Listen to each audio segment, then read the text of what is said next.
A arrecadação do governo bate mais um recorde no mês de maio, desde o começo da série histórica em 1995. Mas eu vou passar alguns dados aqui e não vou me debruçar na parte técnica, e sim em algumas reflexões importantes do que o Brasil está vivendo. Qual o nosso caminho se acelerarmos nesse processo? E eu não estou falando apenas economicamente, mas sim num sentido muito mais amplo.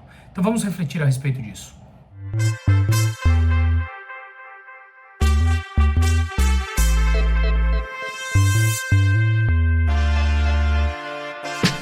Antes de tudo, eu queria falar que eu estou num quarto de hotel aqui no Rio de Janeiro, onde eu fui convidado para dar uma palestra sobre a importância das ideias liberais, libertárias, especialmente para os mais pobres no médio e no longo prazo, que tem tudo a ver com a forma que eu vou terminar esse vídeo, fazendo essa breve reflexão de como pensamos em mudar esse país, mas entendermos que essa mudança, se vier a acontecer, não é no curto prazo. Então eu quero conciliar com alguns dados importantes que saíram hoje. Mas antes de tudo, agradecer às pessoas que verão esse vídeo, principalmente aqueles que fizeram o convite. Serão mais de 400 pessoas que estarão aqui nessa palestra e cada vez mais tem sido recorrente essas minhas viagens a diferentes cidades e estados brasileiros para falarmos sobre as perspectivas econômicas e a parte filosófica da economia, que eu acho que tem tudo a ver com os resultados que nós alcançamos, não apenas no âmbito macroeconômico, mas também em nosso patrimônio com nossos investimentos. Pois bem, o dado que estou falando que saiu hoje, terça-feira, foi justamente a arrecadação do governo federal, que atingiu 203 bilhões de reais em maio de 2024. O resultado ele é recorde para um mês de maio desde o começo da série histórica em 1995. Se olharmos o mesmo mês de maio no ano de 2023, essa arrecadação tinha sido de 184 bilhões. Portanto, um incremento real, já descontada a inflação, de 10,4%. Conforme conseguimos olhar nesse gráfico aqui, elaborado pelo Poder 360, justamente sobre os meses de maio. Vemos como ele vem crescendo e atingimos esse recorde que acabamos de mencionar no mês de maio de 2024. Mas, olhando a justificativa do governo, por que é que eles falaram que mês tras mês a gente vem arrecadando mais e mais? Ou melhor, eles vêm arrecadando mais e mais e nós ficando mais pobres. Eles retiram coercitivamente grande parte daquilo que nós produzimos.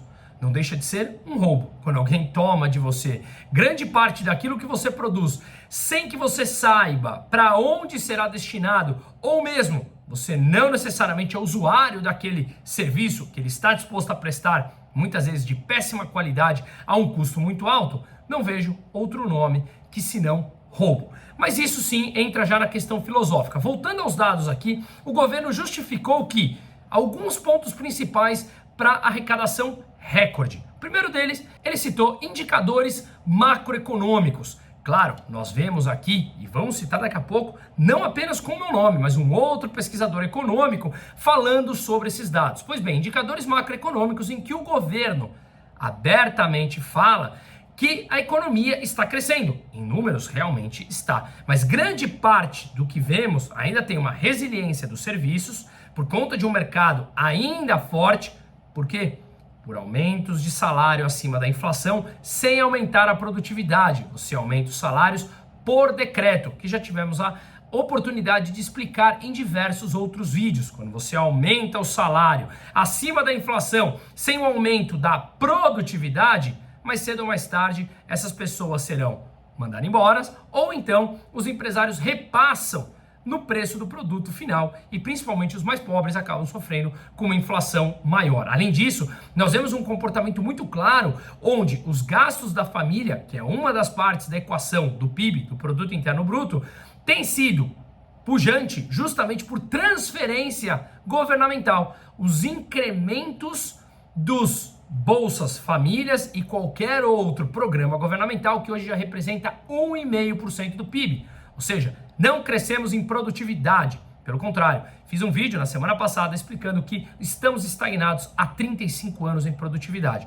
Mas claro, isso estimula o consumo no curto prazo, que acaba levando a indicadores, repito, no curto prazo mais altos, e com isso invariavelmente, o PIB cresce. Repito, mais uma vez, no curto prazo. No médio e no longo prazo, continuamos sendo esse país estagnado. O outro ponto é que o governo voltou a arrecadar com PIS e COFINS, incidindo sobre os combustíveis. O outro ponto, justificado pelo próprio governo, é o incremento da massa salarial, como eu acabei de explicar nesse primeiro item do aumento acima da inflação, sem o aumento da produtividade. E o outro ponto que ele destaca é justamente a tributação de bens e direitos no exterior, que isso arrecadou mais de 7,2 bilhões no imposto de renda à pessoa física, dando um incremento de mais de 50% na arrecadação desse tipo de imposto. E claro, teve o diferimento de 4,4 bi com a calamidade do Rio Grande do Sul.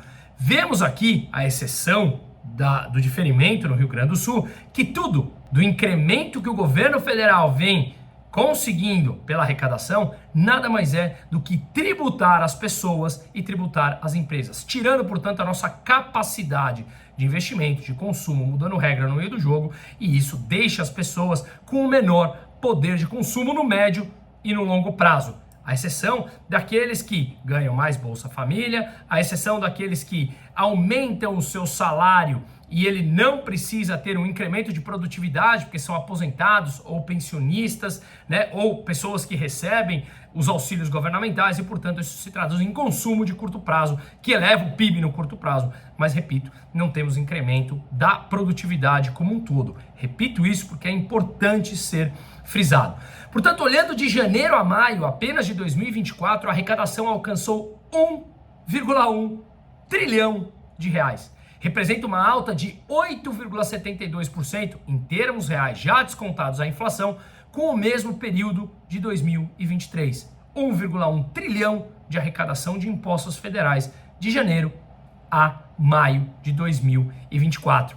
Olhamos aqui esse gráfico e não achem que é de repente uma ação que subiu muito ou o Bitcoin no seu tempo de alta. Não, se trata mesmo da arrecadação governamental, tirando, repito, coercitivamente, dinheiro do nosso bolso, pessoas físicas e empresas. Para quê? Justamente para financiar um déficit fiscal nominal que já ultrapassa 1,04 trilhão. Isso referente aos últimos 12 meses no mês de abril. No mês de maio teremos essa semana ainda os dados atualizados, que esse déficit continuará crescendo, como já sabemos, e traremos aqui nesse canal ainda essa semana esses dados atualizados assim que forem divulgados pelo governo. Portanto, mais arrecadação, menos dinheiro no nosso bolso para financiar um governo que gasta muito mais do que arrecada, fala muita besteira e acaba por estressar a curva de juros futura, estressar o dólar, que ganha valor frente ao real, e isso pressiona a inflação de alimentos, a inflação de serviços que está na casa dos 5%, e obviamente sabemos que isso impacta diretamente a vida dos mais pobres. Mas aqui entra a parte mais de reflexão da coisa. Ao passearmos pelo Brasil por diferentes bairros, por diferentes classes sociais, vemos que grande parte das pessoas não estão preocupadas com a parte política e econômica, mas sofrem brutalmente as consequências disso. Quando Lula assumiu agora, no Lula 3, falamos abertamente aqui que mais cedo ou mais tarde pagaríamos essa conta. Estamos pagando mais rápido. Ah, mas Bruno, o PIB continua crescendo. Já explicamos aqui brevemente em outros vídeos que o PIB é uma somatória de equações, gastos de família, de gastos governamentais, mais investimentos, mais exportação menos importação. Quando o governo transfere mais renda para as famílias gastam mais, isso impulsiona o PIB no curto prazo. Mas repito, não temos nenhum tipo de valor agregado na sociedade nas últimas décadas. Ninguém, portanto, que chega ao poder chega com uma solução de desburocratizar, de facilitar as coisas, de investirmos em inovação, em tecnologia, de olharmos a inteligência artificial, como Hong Kong, por exemplo, vem investindo 3,5 bilhões de dólares nos próximos 5 anos, também já expliquei isso num vídeo, para conseguir adaptar as pessoas acima de 40 anos com as demandas do mercado de trabalho envolvendo inteligência artificial, que já é um presente, não é o futuro. Se temos pessoas cada vez menos capacitadas, claro que eles serão substituídos pela inteligência artificial ou qualquer outra tecnologia, mas quando temos pessoas capacitadas, podemos trabalhar em paralelo. Basta olharmos aqui o que aconteceu com a internet. Lá atrás, no final dos anos 90, falaram que a internet acabaria com os empregos e criou muitas outras formas das pessoas ganharem dinheiro e muitas vezes fazerem grandes fortunas, agregando valor ao conjunto da sociedade com produtos e serviços. Ou seja, não temos pessoas que estão preocupadas em olhar para o médio e longo prazo, porque no geral, o brasileiro, na minha opinião, pede soluções curto-prazistas e as soluções de curto prazo tendem a ser sempre mentirosas. Um governo nunca vai te entregar alguma coisa sem antes ter tirado de você e ele devolve uma fração daquilo que ele tomou de forma coercitiva. Claro, ele nunca vai dizer que é porque ele precisa arrecadar. Ele vai dizer que é para te devolver aos pobres, que está preocupado com grande parte da população. Mas acordemos, os políticos não nos conhecem. E se nos conhecessem, sempre estariam à disposição, primeiro, dos seus interesses privados, como é normal do ser humano. Portanto, paremos de terceirizar as responsabilidades na mão de políticos que estão envolvidos com um orçamento de trilhões em suas mãos e conseguem manipular as nossas vidas através de discursos, claro, sedutores e mentirosos, que aquelas pessoas que dizem que não querem se envolver ou conhecer política e economia acabam terceirizando a sua responsabilidade nas mãos de terceiros. E esses terceiros, obviamente, têm muito mais trilhões e interesses pessoais antes do que, obviamente, trazer soluções que agreguem valor a você e a sua família. Ou seja, no final do dia, somos nós com nós mesmos, com a nossa família, com o nosso grupo de vizinhos, com o nosso grupo ali, com o nosso núcleo, onde nós temos que, independente do teu posicionamento político e ideológico, temos que trabalhar mais, estudar mais, nos aprofundarmos mais, principalmente em temas econômicos, porque todos nós, independentes da profissão, sofremos as consequências, sofremos o lado positivo e o lado negativo. Quanto mais entendamos sobre os dados, sobre os fatos e números que vem acontecendo e as políticas macroeconômicas, fiscais, que os governos sempre dirão que é para o seu bem, obviamente trazem consequências que elas acabam complicando e fazendo com que o poder de compra daquele dinheiro que chega em sua mão vai perdendo ao longo do tempo. Lembre-se que R$100 em 1º de julho de 1994, hoje vale por volta de R$10. Isso é uma moeda perdendo o poder de compra. Se você não se protege contra a inflação, não delegue a sua vida para políticos. Eles também não o farão. Cabe a você estudar, entender e trabalhar duro, que foi sempre o que trouxe as pessoas para o sucesso. Aumento de produtividade significa produzir mais com menos fatores de produção, o que o mundo exige hoje, e não aquela solução educacional que o governo leva para as escolas, que obviamente não adapta ninguém às demandas do mercado de trabalho.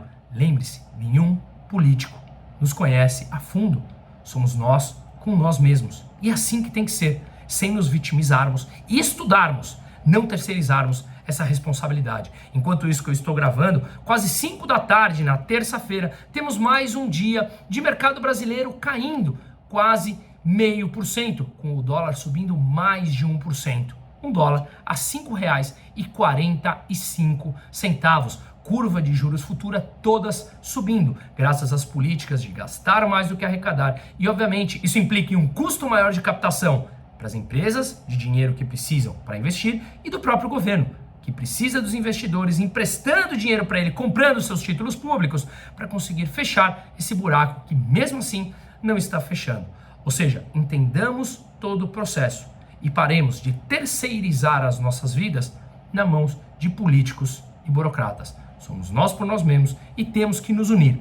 Estudar nunca faz mal, te liberta e te deixa muito mais livre da mão de burocratas que justamente querem te aprisionar e comprar o seu voto. Seguimos.